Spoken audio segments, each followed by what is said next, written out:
IPL এর 2025 সালের আসরকে সামনে রেখে সৌদি আরবের জেদ্দায় মেগা নিলাম অনুষ্ঠিত হবে আগামী 24 ও 25 নভেম্বর। এর আগে শুক্রবার 15 নভেম্বর নিলামে উঠতে যাওয়া ক্রিকেটারদের তালিকা চূড়ান্ত করেছে ফ্রাঞ্চাইজি ভিত্তিক টি-20 প্রতিযোগিতাটির কর্তৃপক্ষ। সেখানে আছেন বাংলাদেশের 12 জন ক্রিকেটার।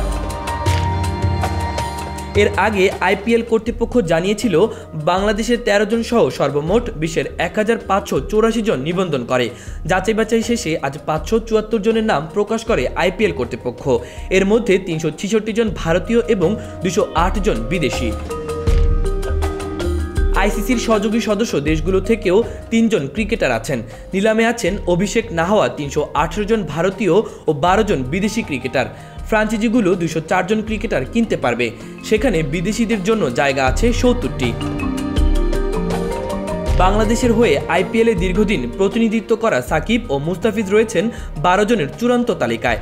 9 মৌসুম সাকিব আইপিএল মাতিয়েছেন। এর মধ্যে কলকাতার জার্সি গায়ে তুলেছেন 2011 থেকে 2017 পর্যন্ত 7 মৌসুম। এ সময়ের মধ্যে 2012 ও 2014 সালে কলকাতাকে চ্যাম্পিয়ন করার পথে 22 গজে গুরুত্বপূর্ণ ভূমিকা রাখেন সাকিব। বাকি 2 মৌসুম খেলেন সানরাইজ হায়দ্রাবাদে। অন্যদিকে বাহাতি পেসার মুস্তাফিজ 2016 সাল থেকেই আইপিএলের নিয়মিত মুখ। এই 2 জন ছাড়া আইপিএলে আগে খেলা ক্রিকেটারদের মধ্যে আছেন লিটন দাস। তিনি 2023 সালে কলকাতার হয়ে এক ম্যাচে মাঠে নেমেছিলেন।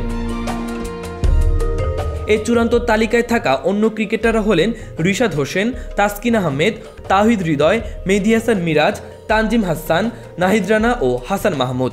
তাদের কারোই আইপিএলে খেলার অভিজ্ঞতা নেই। মাহবুব রহমান ইমন, খবর সংযোগ।